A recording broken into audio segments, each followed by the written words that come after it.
Assalamualaikum warahmatullahi wabarakatuh.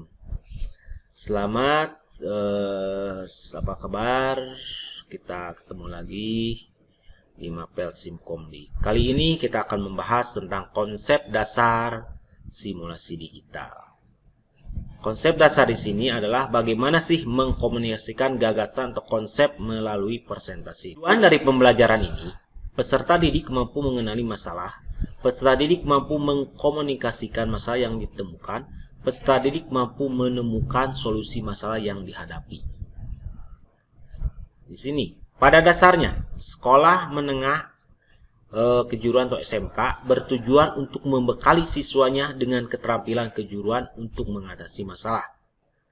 Sejak awal, siswa SMK harus mendudukan dirinya sebagai bagian dari solusi, bukan dari masalah.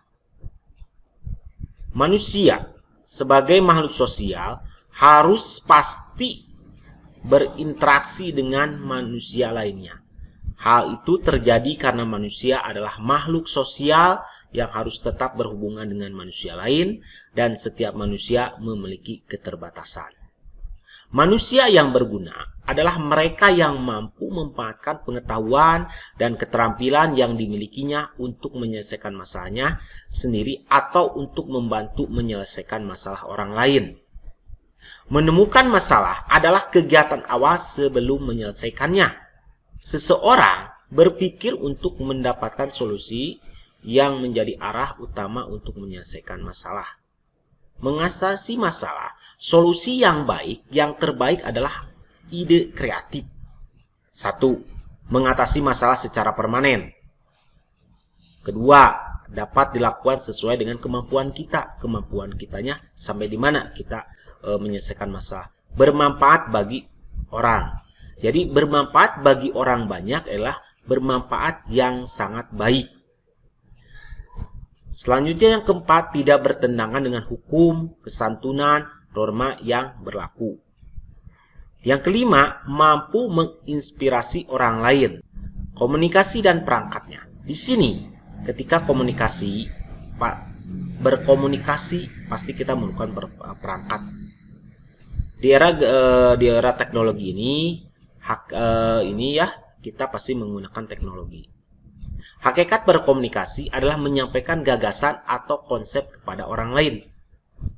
Selanjutnya, komunikasi yang baik adalah jika informasi yang disampaikan diterima sama isi dan maknanya oleh pihak lain. Jadi, ketika berkomunikasi yang kita sampaikan itu orang lain mengerti, kita juga mengerti. Selanjutnya, perangkat digital. Di sini mendukung proses komunikasi menjadi tanpa hambatan. Jadi dimanapun kita berkomunikasi dengan perangkat komunikasi yang ada, kita bisa berkomunikasi kapan saja dan di mana saja. Selanjutnya, kemampuan mengkomunikasikan gagasan sama pentingnya dengan kemampuan menemukan gagasan. Jadi kemampuan komunikasikan gagasan itu biasanya didapatkan dari pengalaman yang telah kita jalani. Jadi semakin kita mengasah menyelesaikan masalah, semakin kita mengerti bagaimana caranya menyelesaikannya.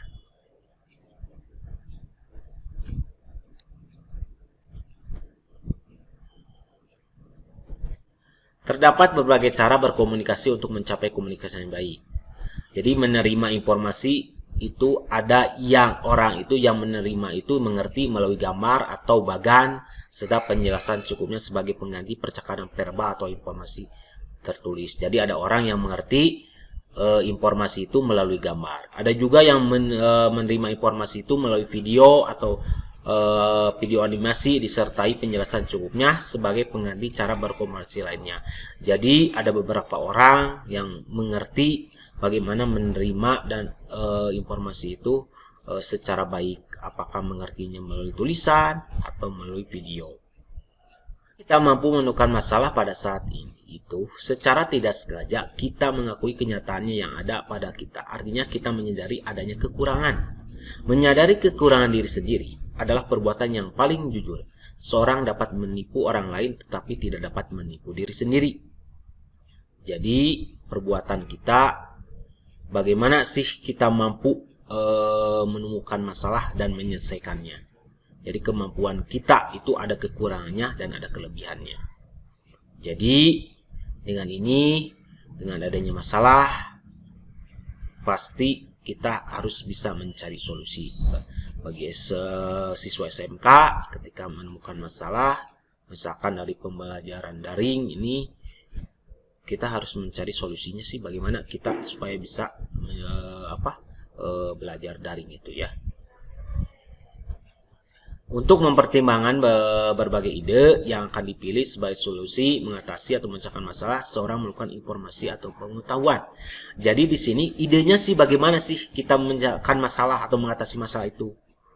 Jadi kita memerlukan informasi dan pengetahuan. Jadi setiap memecahkan masalah pasti kita memerlukan informasi dan pengetahuan juga. Contohnya ketika kita menggunakan Google, kita harus tahu dulu bagaimana sih caranya menggunakan Google. Pasti kita harus mencari informasi dan pengetahuannya bagaimana sih kita cara menggunakan Google itu. Contohnya itu. Jadi dalam kehidupan sehari-hari kita menggunakan HP misalkan. Menggunakan HP pasti kita memerlukan informasi bagaimana sih cara menggunakannya. Ya.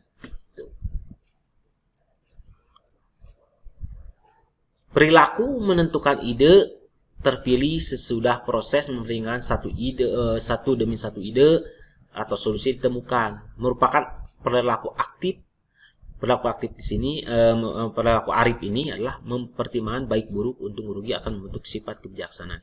Jadi di sini kita ketika ada masalah kita pasti harus menemukan idenya. Bagaimana sih kita menyelesaikan suatu masalah itu? Ya, apakah itu baik atau buruk ketika kita menyelesaikan suatu masalah. Di sini ketika seorang dapat mengatasi atau memecahkan masalah, seorang akan menjadi orang yang cerdas sekaligus pandai.